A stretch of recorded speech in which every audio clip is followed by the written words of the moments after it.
সুবল মন্ডল, সুবল মন্ডল, হ্যাঁ এই যে সুবল মন্ডল। যাও ভোট দিয়ে আসুন। বলছি একটা জিনিস দেখুন কেন, আমার ঠাকুমা ভোট দিয়ে গেছে। কি নাম? হ্যাঁ, পদ্মরানী মণ্ডল।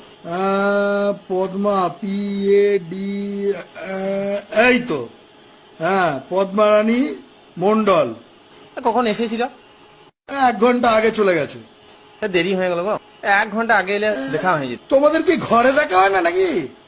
দেখা হবে না কেন, ঠাকুমা 15 বছর আগে মরে গেছে। এই ভোটের কদিন আসে আর চলে যায়। আগের পঞ্চায়েত ভোটে এসেছিল, আর এই লোকসভায় আবার ভোটটা দিয়ে গেল। আর মা বললে যে তাতে যা দেখা ঠাকুমার সঙ্গে দেখা হবে। কবে থেকে আশা করেছিলাম যে ঠাকুমার সঙ্গে দেখা হবে, আর দেখা হলো না।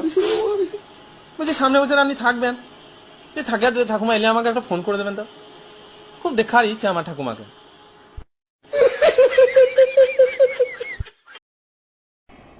দাদা আমি তো আর থাকছি না, আমাদের চাকরি বাতিল হয়ে গেছে, হাইকোর্ট রায় দিয়ে দিয়েছে। অন্য কেউ থাকবে জেনে নিও।